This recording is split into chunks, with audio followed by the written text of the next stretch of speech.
this all down is former vice presidential candidate Sarah Palin. Governor, good evening. You're listening to it. I trust you hear Newt Gingrich talking, you hear Rick Santorum talking, you hear Jon Huntsman talking about going ahead, forging through to South Carolina.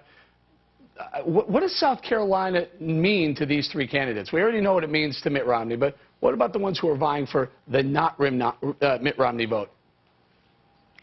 South Carolina means that Gingrich and Santorum will have better showings than they did tonight, because South Carolina is more of a quote-unquote working-class state, more center-right than the center-left state of New Hampshire, so they'll have a better showing. That's what I think it means. Governor, Mitt Romney is the first Republican to win both Iowa and New Hampshire since 1976. Is this race over? Is this effectively, that's it, game over, and it's going to be Mitt? It's just a matter of time?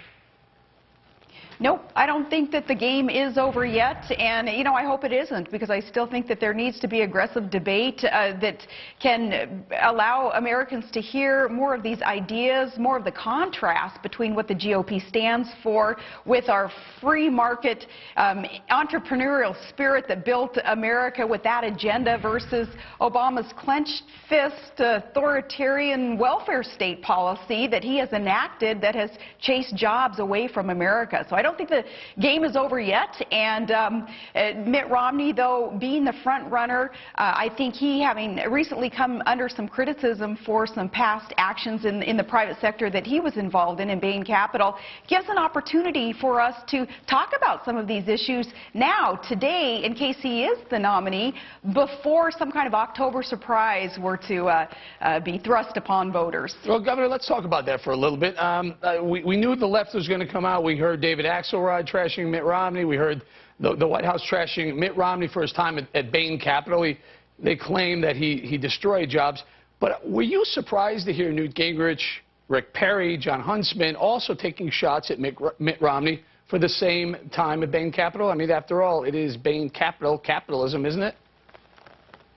Well, I think having just come out of that Iowa race where these other candidates, especially Newt Gingrich, had faced millions and millions of dollars in negative ads being run against them, they kind of bucked up and they said, well, we're going to take some shots at the front runner who had just taken shots at us via his super PAC. Though I know that they all distance themselves from these super PACs, but I think that that's fair game. That issue, that of course the Democrats were going to come after him. I think the Democrats wanted to wait for an October surprise to be able to start talking about those efforts at Bain Capital that did result in some jobs being lost or being chased overseas. Now we get to talk, though, about what it's going to take to get those manufacturing jobs back here in America, how we can incentivize the private sector to create more jobs for our skilled workforce that's ready and waiting. All right, Governor, do you want to endorse one of these guys? Are you ready to endorse one of these guys yet? Nope, not yet. What's it going to take for Governor Palin to endorse one of these Republican hopefuls? What do you need to hear? What are you waiting to hear? Waiting just like probably 60%, maybe 70% of the rest of Americans to be very, very confident in who it will be that can most starkly contrast themselves and their agenda and their experience and their intentions to lead the country with Obama and what he has done to this country. So still waiting for that very stark contrast to be revealed and to really garner and gain the confidence of not just me, but so many other voters who are, hoping that we can produce the best nominee to come up against Obama and that billion-dollar machine that Newt Gingrich just spoke about, and probably 90% of the mainstream media and their support of what Obama stands for. We have to make sure that we have the right candidate coming forward, and I'm still not quite confident yet in who that would be. Well, if it is, at some point Mitt Romney is going to start to raise more and more money. If he happens to do well in South Carolina, I know it's good. It's maybe a toss-up. Maybe it's Mitt Romney. Maybe it's it could be any of them. Could be Newt Gingrich. Could be Rick Santorum could do well in South Carolina. But if it happens to be Mitt Romney, who ends up with the most money, I mean, $1 billion is a lot of money to go up against. That's a lot of negative advertising you have to compete with. Wouldn't that, look, I'm the conservative here. I'm the one who says, boy, I would like to see a Governor Palin in this race, or I'd like to have seen a Chris Christie, or I'd like to have seen Rick Perry do better in Iowa and New Hampshire. But I don't have that option right now. So what about the one who's most able financially to go up against a billion-dollar machine in a Mitt Romney? Are you ready to say maybe he's the guy?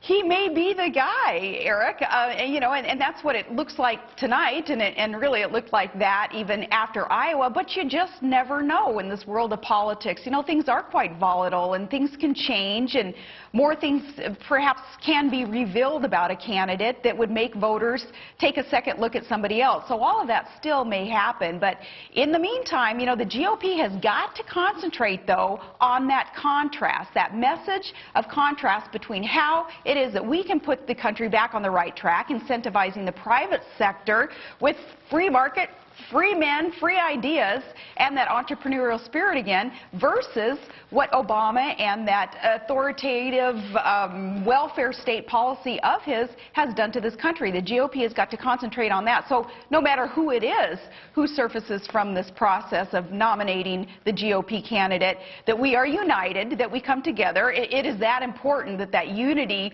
is so manifested after the nomination process that, you know, we can replace the incumbent and what he has done to this country. Okay, Governor, again, a lot of conservatives are saying, hey, Bowling, what about... Here's what happened. I said them on one of the shows I do, I said, I think Mitt Romney should have taken this whole Bain Capital issue and turned it into his favor. In other words, saying, look, I may have done things, I may have cut jobs in some companies in the 80s and 90s, but we made the companies healthier. He could have said, look, we could do the same thing with the federal government. We can cut the government employment by 20%. We could cut government spending by 10 or 15 or 20%. And all of a sudden you go, wow, Mitt Romney may have something here. He may have some real-world experience he could apply to government. Well, conservatives have been blasting me. Bowling, you're not true to conservative ethos, ideals. What are you doing? Here's what I'm doing. I'm trying to have someone go up against a very, almost a socialist, if not a socialist in office, and beat him, get Obama out of office so that the GOP can come in and start shrinking government the way the conservatives want.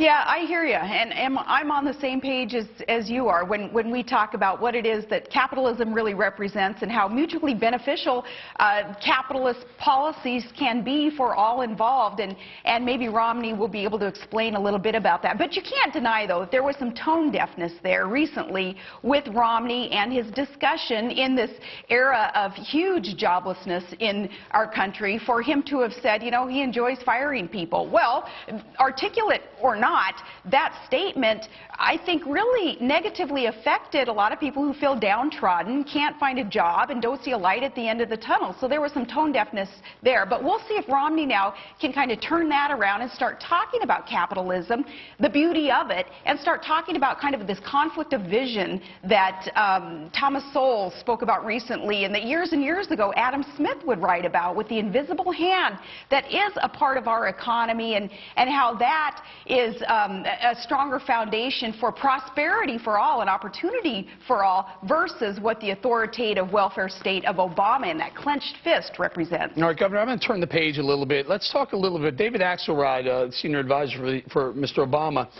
over the weekend called Obama's decision to kill Osama bin Laden, he called it courageous. He also questioned whether or not Governor Romney would be able to pull the trigger. Take a listen, guys. Can you pull that soundbite? Go. Play this one. I know Governor Romney said, well, any president would have given the order on Osama bin Laden. Bob Gates said it was the most courageous decision he's seen a president make in his 30 years in Washington. So, and I'm not sure Mitt Romney would have made that decision. That was a very courageous decision. Let's first weigh in on that. Would a Mitt Romney, would a Ron Paul make that decision? You know, I think that was very weak of David Axelrod to have falsely accused Mitt Romney with a suggestion there that he wouldn't be able to pull the trigger or make the command to pull the trigger. I thought that was very unfair and very weak. And no, I have confidence, again, that it is the GOP believing in strong military and strong national foreign policies that can make our border safer, the homeland safer. The GOP recognizes that the #1 job of our federal government is to secure our borders and to make our homeland safe. And there's not a doubt in my mind that any of these GOP candidates would not have hesitated to oust, you know, the known terrorist, Osama bin Laden. What about President Palin? Would she be able to pull that trigger? without blinking an eye, absolutely. Okay. What about Ron Paul? I believe Ron Paul, too, understands the #1 mission of our federal government. He has articulated this before, too, and that is, again, to make us a secure nation and to make sure that we are not attacked again like we were on 9/11. But Ron Paul has a different approach to this. He wants to first and foremost make sure that we are a solvent nation so that we can afford strong military power and not intervene into other nations and their business when we have so many problems here at home, fiscally speaking especially. All right, Governor, before we go, I noticed Todd Palin endorsed Newt Gingrich. Did he consult you first, or is that his call on his own? First dude went rogue, and I respect him for doing that. Todd is all about hard hats and steel-toed boots and getting people to work. That's what he represented and worked very hard for as the first gentleman of our state, and his duties there was VOTEC training and real work skills that could be put to work as soon as the private sector would be allowed nationwide to create more jobs, getting government out of the way. So Todd, obviously believing that Newt Gingrich represents more of that connectivity to the working class and to what it's going to take to incentivize the private sector to create jobs for the skilled workforce. I believe that's what Todd has believed in Newt Gingrich. First dude went rogue. Governor Sarah Palin, it's always a pleasure to have you on our show. Thank you so much for joining us tonight. Thanks so much. All right, speak to you soon.